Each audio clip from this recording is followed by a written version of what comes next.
ba nakakatuwa? Yung dating nickname at code name ko lang, tindahan na ngayon.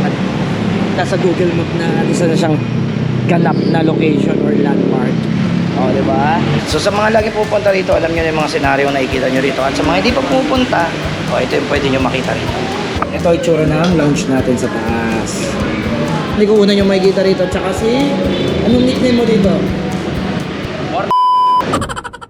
Nation today, tara samahan nyo, magtatrabaho tayo ngayong araw na to. No days off, diba? So ba't ka magpapahinga? Hindi naman nagpapahinga gastusin eh. Hindi tatalab yung pahinga mentality para magkaroon ka ng ganito kagandang motor. Kaya dapat di ka marunong mapagod. So tara, samahan nyo ako. Ito yung pinakagusto kong ginagawa eh. Maglilibot tayo ng mga 01 motor branches. Yes! So syempre galing tayo ng Parañaque, hindi ko na kayo lilibot doon. Alam nyo na yan, lagi nyo nakikita sa video yan. Pero yung tatlo, minsan lang kayo mapasyal doon eh. So ipapasyal ko kayo ngayon sa Cubao, sa Fairview, and sa Caloocan. So first stop natin is Caloocan. Siyempre, from Parañaque, the fastest way is going to Caloocan. Pag naka big bike ka, Skyway. Kasi pagbaba mo ng Skyway, merong 5th Avenue exit. So doon na yun, dire-diretso na yung pagbaba.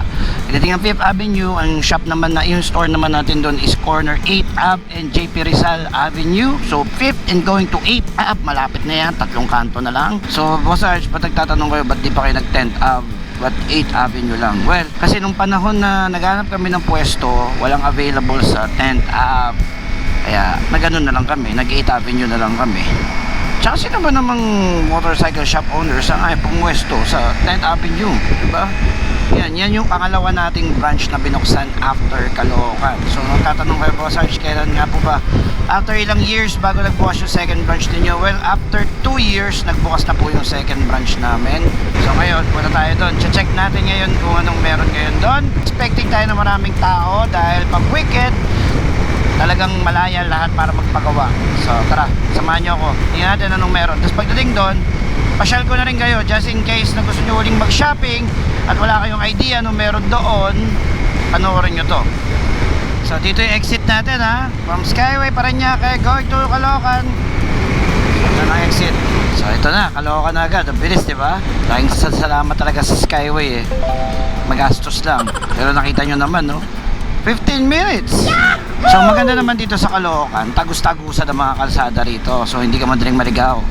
Square type kasi yung mga kalsada nila rito eh. Mapa-east and mapa-west, ganun lang yan, pare-pares na yan. Criss-cross lang ang kalsada rito. So kanan tayo rito sa 5th Street kasi hindi tayo pwede doon dahil mag-U-turn tayo eh. Ako mag-U-turn doon sa highway, sa JP Rizal. So kaliwa tayo ng 7th Avenue. Okay, ito 7th Avenue. Tumbok nito yung may LRT sa dulo, JP Rizal yun. Yun yung buong kalsada going to Caloocan, Monumento, MacArthur Highway, tuloy-tuloy lahat yan. Ang dulo niyan Baclaran. So may biruan nga sa Maynila na pag ikaw naligaw, sundan mo lang yung LRT. Kasi pag sinundan mo yan, it's either you're just going north or going south. Yan. So ito na, lapit na tayo. Okay, dire-diretso lang tayo hanggang makarating tayo JP Rizal. Yan o, ito na yung JP Rizal.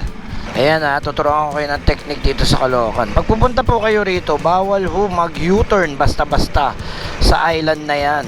Hindi ho basta-basta na pwede mag-U-turn dyan, lalo na kung hindi main intersection yung kinakaliwaan or kakananan mo. Pero ang technique para makapag-U-turn ka is ikot ka sa mga secondary streets. So katulad nito, 7th Avenue, ikot tayo sa likod. Likod to eh, kasi nandun na yung shop. Doon ay 8th Avenue. So ikot tayo rito. Kasi pag kumanan tayo from 7th Avenue, kailangan natin mag U-turn sa LRT, which is bawal kasi wala namang major crossing doon. So ikot tayo rito. Pag galing ka ng south to pero pag galing ka ng north, madadaanan mo na talaga siya.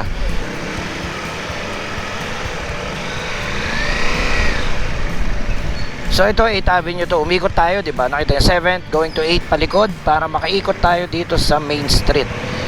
So nandito ang 01 Moto Caloocan. Ayan no. So maliit lang tong shop natin na to. Humble lang siya. Pero laging loaded. So yun no. Pag ano, galing kayo ng EDSA or MacArthur Highway North dan papunta rito. Tapos ito na. Tapos pag galing kayo south doon, ikot muna kayo rito sa likuran. Doon sa 7th Avenue papunta rito. Para dito bagsak nyo. Pero kung matapang kayo, U-turn kayo dun. U-turn kayo dun. Ayun, katulad ginagawa ni Kuya dun. Tawiran sila ng tawiran. Ayan. Sige. Ayan, tatawid siya. Sa small bikes kaya yan. Sa big bikes, tignan nyo na lang. So ito makikita nyo rito. Ayan ang una nyo dapat gawin. Babatiin kayo dapat. Pag di kayo binati, sumbong nyo sa akin. Tapos pag di tinanong anong kailangan nyo, sumbong nyo rin sa akin. Pwede pa siguro. O ba? Hindi kita nakakita eh. Tara, sama ko na kayo sa vlog ko. Okay. Sakto nyo ako ngayon dito. So dito tayo ngayon sa Caloocan. So ito lang naman ang shop natin dito. Maliit lang naman. Simple lang. Pero mga tanggap natin, ayan, loaded tayo. So, kapitbahay natin yan sa Laitek. Kapitbahay natin yan sa scooters. Tapos ito yung mga tambutso natin. So sa mga lagi pupunta rito, alam nyo na yung mga senaryo na nakikita nyo rito. At sa mga hindi pa pupunta, ito yung pwede nyo makita rito. At ito yung loob natin. Yan. So, panggilid. Ito, sliders para sa engine guard para sa mga motor ninyo. Side mirrors, peripherals, levers. Ito, tank pads. Ayan, protection para sa mga tangke, mga upuan. Comfort seats. Crash guards natin. Tapos ito ang ating mga suspension. So meron tayong race power. Meron din tayong PRC. Sa PRC meron tayong preno, side mirror, race power, all shock yan. Ito yung adjustable. Gears, meron din tayo rito. Helmet. So lahat ng shop namin is ganyan yung tema. Dahil nga gusto ko yung shop na pag pumasok ka, pwede ka talagang humawak ng item, pwede mo i-enjoy, pwede mong titigan, ano nga ba to bago mo bilhin. So yun yung 01 motor experience na sinasabi namin, na hindi katulad doon sa mga nakasanayan natin motorcycle shop noon na pag pumasok ka, parang hardware na pag bumili ka ng item, iaabot sa'yo, tapos yun na yun. Ngayon dito sa amin, may tester tayo. Diba? So ito yung maliit na shop namin sa Caloocan. So it's been here for 3 years and thanks God, hindi pa naman kami nahirapan patakbuhin to at napaka-supportive naman ng mga tao namin at mga kapitbahay namin dito. Siyempre, alam niyo naman tayo, low-key lang tayo rito. Next branch naman tayo, Fairview. Let's go! Circle na, nasa ito kung convert. So ito literal, dire-diretso lang to. Mahaba lang talaga.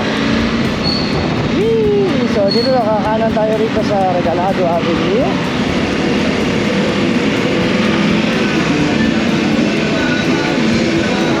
So sa mga pupunta rito, so ayan o, tandaan, Ama Computer College. Pagkaman kayo Manila dito. Pagkaman kayo sa Fairview, LRT. Pagkaman kayo ng Bulacan, so ayan, andito tayo sa second floor ng Fairview branch. Ito yung hindi nyo masyado nakikita sa vlog. Pero dito, ito yung smoking lounge namin. So sa mga gustong manigarilyo, syempre mga riders lagi, majority na nanigarilyo. dito ang tambayan natin. Ngayon, pasok tayo sa loob. Okay, tao pa rito. Ayan.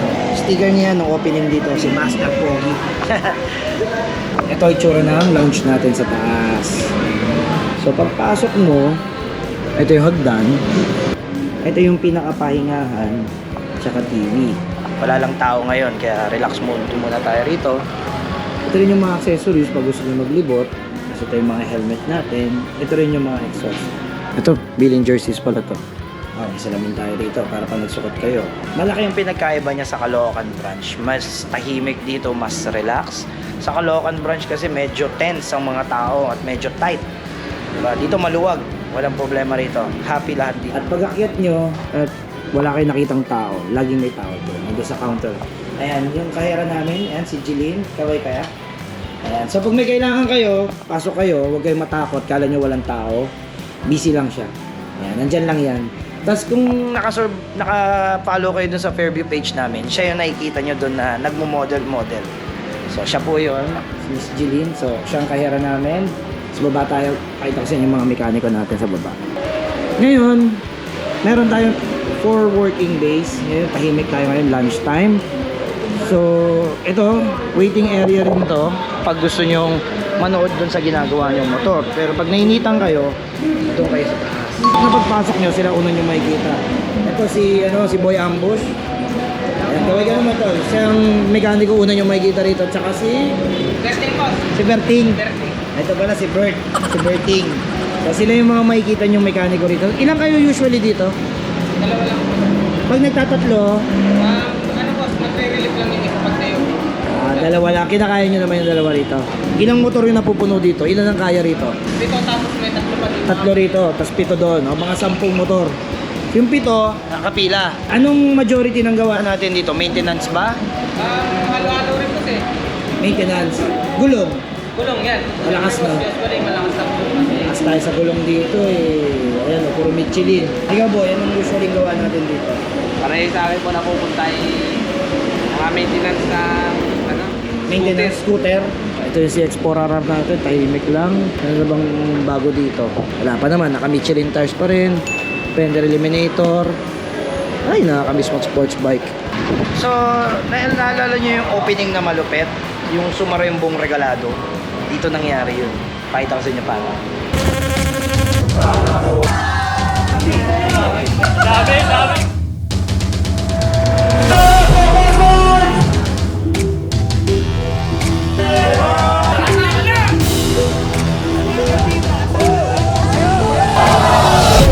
Tapos muna tayo rito, busy na sila. Pwede naman tayo sa ating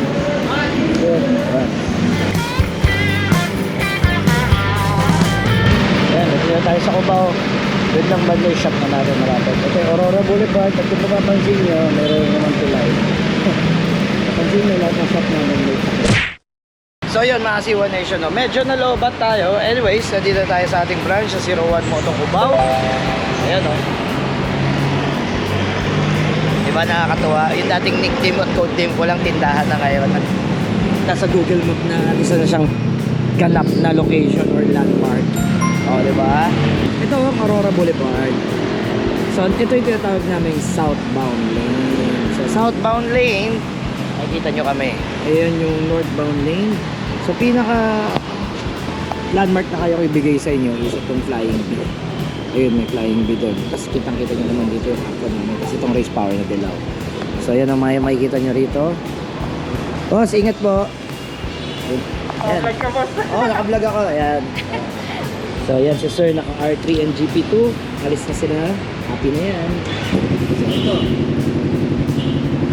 So far, pinakamagandang branch na meron kami. Kasi talagang dito ko na nailagay lahat ng experience ko nung nagsiset-up kami ng mga iba pa namin. So, nagano agad sa loob. So, dito yung gawaan, naka-aircon. Yung ibang branch namin, yung gawaan, walang aircon. Dito naka-aircon. So, straight lang yan. Simple lang. Ganun lang. Kasi may building level kasi. Ang lagi nyo makikita rito pag pumunta kayo, ito. Ano to eh? Ilang taon ka na rito? 5 years. Hindi, dito sa Cubao. Mag-isang taon na. Pag mula nagbukas. Gusto mo malipat? Tawa-tawa siya. Ikaw, Michael, ilang buwan ka na rito? 3 months po. 3 months pa lang. Lipat na to, no? 3 months pa lang. Ito si Joshua. Ilang buwan ka na rito? 1 month po. 1 month pa lang. Dito po sa Cubao. Huwag mo ka ng 6 months. So, ayan. Sila ang mga makikita nyo rito pagpasok nyo. Pag may gusto ko yung tanong, yan, yung tatlong yan ang kulitin ninyo. Closing in around me, paying the cost of being free.